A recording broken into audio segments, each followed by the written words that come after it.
It is both a blessing and a curse to be a Second Doctor fan.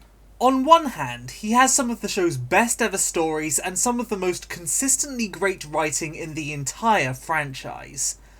On the other hand, half of his episodes are a pile of burned ashes in a skip somewhere.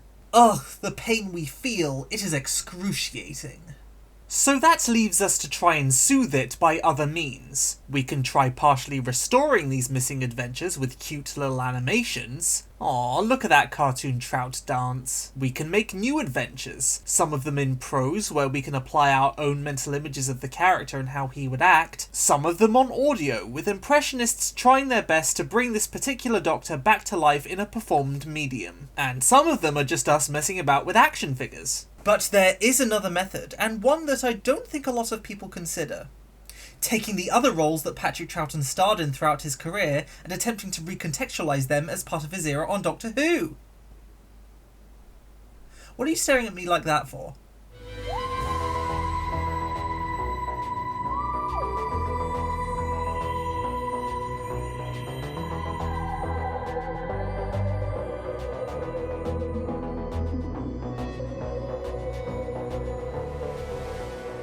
Dear Pat himself would be so conflicted on this, because on one hand he didn't want to be typecast as Doctor Who for the rest of his career, and this way I am technically recognising his other work.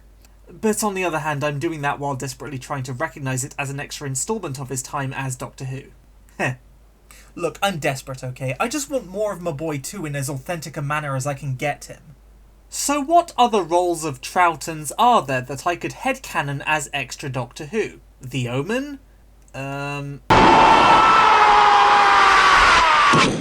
Bit hard to figure out how to slot in that one. What else is there?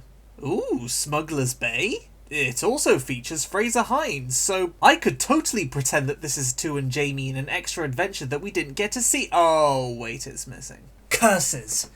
Well, what else is there? What other existing material is there out there that fits the bill of Patrick Troughton playing a mad scientist with an unreliable time machine?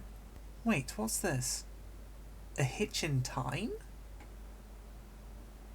Released in 1978, A Hitch in Time is a breezy hour-long film released through the non-profit organisation the Children's Film Foundation, who specialised in this sort of thing from the 50s to the 80s. Other films in their library include such titles as 1 Hour to Zero, The Adventures of Hal 5, which incidentally features a pre-Doctor Who William Russell, and The Boy Who Turned Yellow.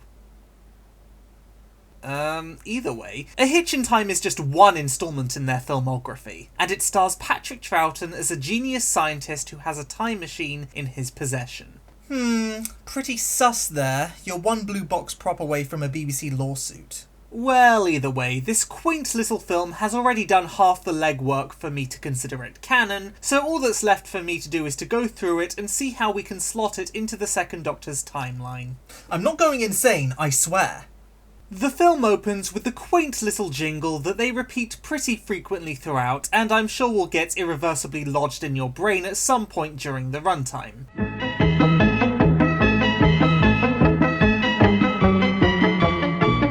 Accompanied by the visual of two school kids running towards a castle. Upon hearing a commotion inside, they find a dishevelled, clumsy scientist struggling under the weight of toppled machinery. After the kids help him out, the introductions follow. This man is Professor Adam Wagstaff, a proud inventor of a time machine, with a desire to travel back to the time of George IV. So already we have a few interesting points to tackle here. For one, it's in colour. As we all know, the Second Doctor's era is canonically black and white, and any appearances of the Second Doctor in colour episodes have been reconfigured by fan theories to slot into this bizarre unseen extension of his timeline, which is often labelled as Season 6B. This murky fan-invented period of time hints at further adventures for 2 between the sentencing at his trial in the War Games and when we see the Third Doctor for the first time in Spearhead from Space. Patrick Troughton obviously looks older here, his character is without any long-running companions, which there wasn't any opportunity for during his main run, and this tale appears to be set on Earth, so it's within the realm of possibility that this production takes place during the Season 6B timeframe. The Doctor has now been exiled to Earth, but the forceful change of face hasn't been carried out on him yet. Now, some questions obviously arise from this. For one, if this really is the Second Doctor, what's with the change of identity? And with the ridiculous but honestly still rather handsome moustache and sideburn combo?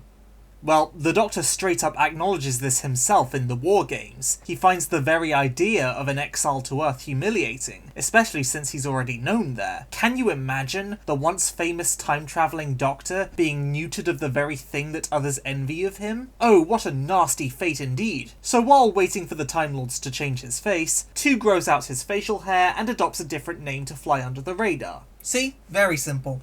This also explains his motivation for creating a time machine. As he's currently exiled and craving to break free of this time zone, he's dabbling in his own experiments to find a loophole out of his sentence. His new time machine is called Oscar, which, in typical TARDIS fashion, is an acronym which stands for Oscillating Shortwave Kinetic Amplifier. That literally doesn't mean anything, but roll with it. I'm sure if it wasn't a guarantee that the BBC would have immediately sued their asses, that they would have just used the TARDIS for this adventure. But hey-ho, now we know that the Doctor was cheating on his box for a bit with this masculine model.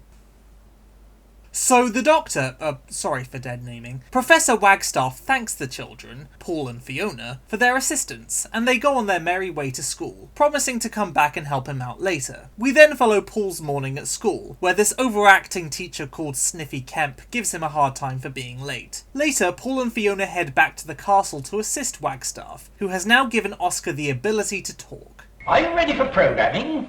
Ready to receive program. See, the Doctor's wife establishes that TARDISes ordinarily can't talk, but Oscar? Pfft, easy peasy. So this confirms that Oscar is a better time machine than the TARDIS ever was. Well, I say that, because even though the kids try to help out in one of Wagstaff's time travel experiments, it seemingly fails and they leave. That is until Paul turns up at the very same morning at school where his overacting teacher Sniffy Kemp gave him a hard time, proving that the time machine does in fact work. It works! It really works! Now that said, the time travel logic of this film is bizarre, because despite turning up at the same morning of school again, his past self is nowhere to be seen in this revisit, which would surely make this a paradox, right? Well, you see, this just makes it all the more canon to Doctor Who. I mean, this is establishing Stephen Moffat's time can be rewritten philosophy 30 years before he debuted it in the show. Wow, this is bold.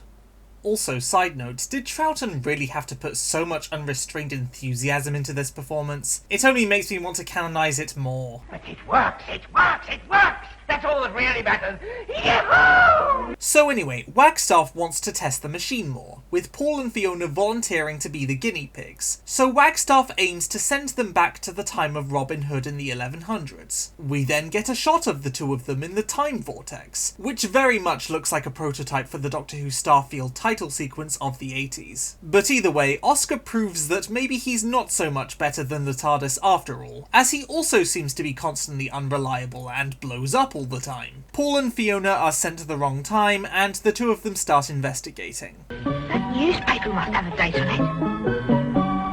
Hey, where are you going? Fiona, he literally just said he wants to check the date on the newspaper.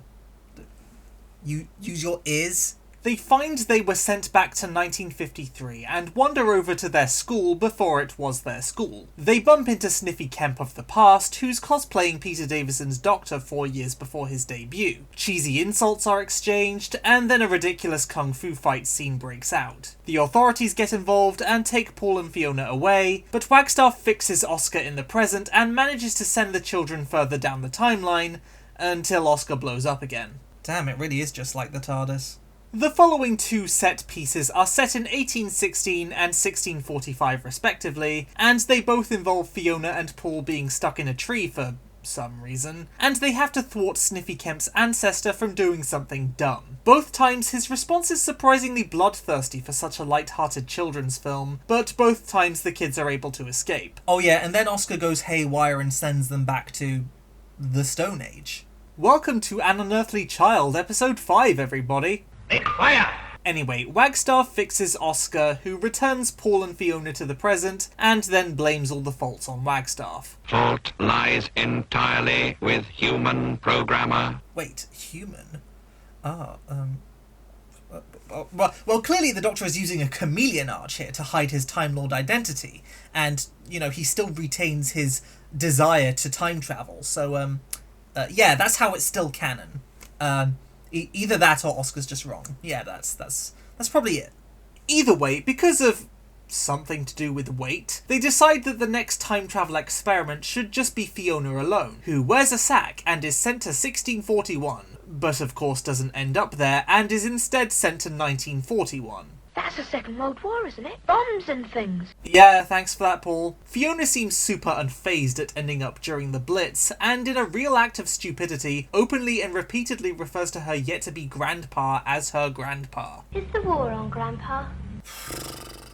Well, I mean, that just makes it all the more canon then. I mean, what other companion hasn't gone back in time and been over-familiar with their ancestor?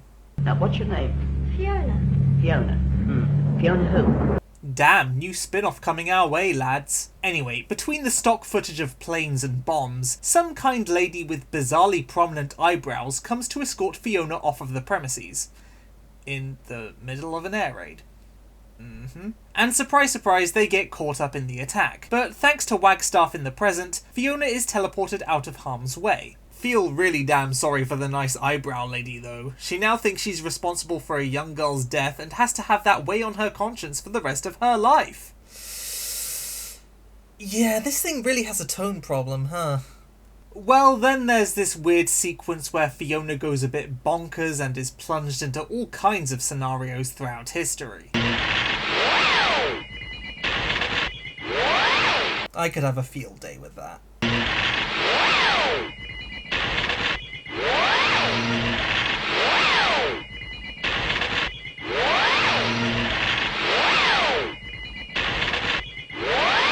But either way, Fiona ends up being sent back to the time of the Dark Ages, with witch burnings. Okay, so they're about to depict a point in history where innocent women who didn't conform to the narrow societal norms of their time were accused of witchcraft and then brutally murdered under a super-patriarchal, super-religious state.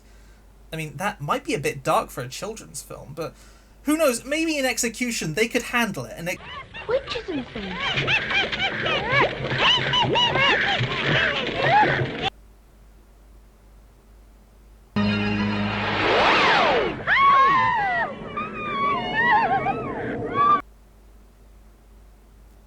You're free! Oh, bless you, child.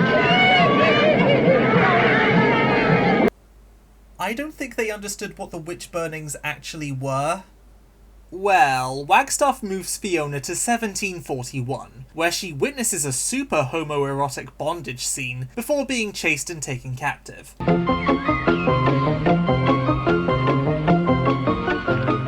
This tune does not have the right to be as catchy as it is. Well, Fiona is taken to the castle, is once again threatened with death in an awkward moment of tonal whiplash, but then her captor immediately changes his mind and wants to use her as a hostage, but she suddenly remembers she can go back to the present and pieces out. Unfortunately, Wagstaff had sent Paul back in time to go and fetch her just as she came back, so shenanigans ensue when she is sent back again, and they have to reunite in the middle of a gunfight.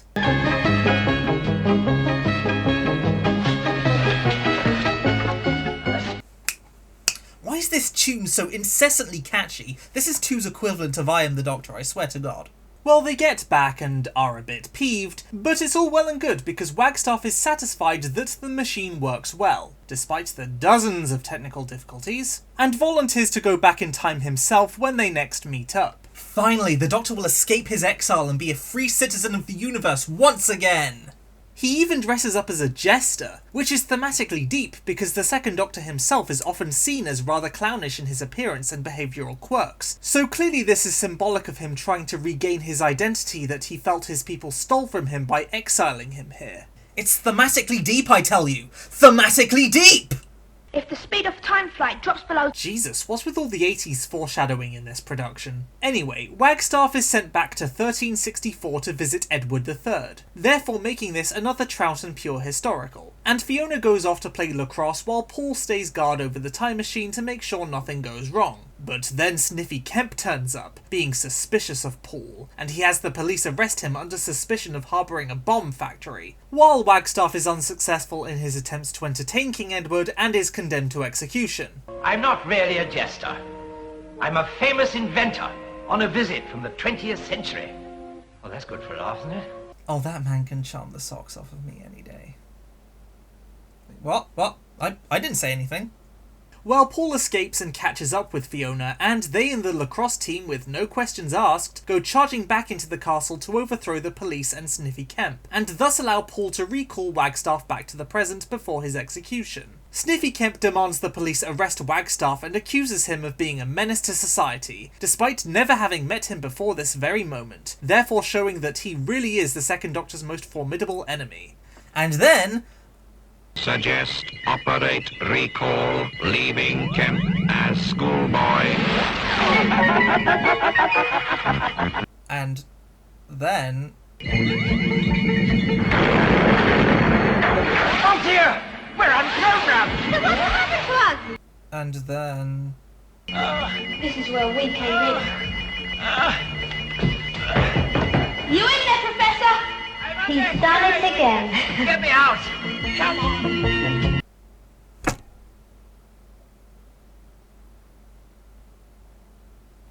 This is canon, okay? This is canon. Absolutely, irrefutably canon. Like, the castle that Wagstaff and Oscar are in is 900 years old, and that just so happens to be the Doctor's age for the first 5 series of the revival, and Wagstaff constantly kicks and berates his time machine when it malfunctions, much like the Doctor himself does in Doctor Who, and he demonstrates anxiety and frustration just like his very same character in the show did. Oscar has a recall unit, which is basically just like the fast return switch in the TARDIS, and there's a bit where Wagstaff mentions something about reversing the circuits, which very much feels like a proto-version of reverse of the polarity, and him holding those 2 wires also seems very similar to that bit in Genesis of the Daleks where the Doctor is also holding 2 wires. The promise of a scientist-human inventor with his own time machine is very akin to the Peter Cushing movies, and Sniffy Kemp sniffing gives me vibes of Son of Mine from Human Nature. And Sniffy mentions Queen Victoria, which is funny because the very Doctor who features in this story once had a companion called Victoria. Oscar having a male voice and name thematically reflects the TARDIS being female in the Doctor's wife, which makes Oscar the Doctor's husband here, and therefore canonically confirms that the Second Doctor is at least bisexual, making 2 and Jamie a canon ship. And Michael Pickwood worked as an art director for this film, and he'd go on to design the 12th Doctor's TARDIS console room. And Wagstaff flat out calls himself a genius here, just like the Second Doctor did in The Seeds of Death. God, there's so much rich lore and references and nuances in here, therefore proving that it is thematically deep and thematically canon. Without the Cosmic Hobo, I cannot function, be it a televised story or a photo reconstruction. No, his stories aren't all samey. Yes, it's true, I have a thing for Jamie. Oh, how I long for another Troughton episode to return. Be it the Abominable Snowmen or the Macra Terror, oh how I yearn. I'll even accept a Second Doctor comic just to see, as long as it's not set during Season 6 f***ing B.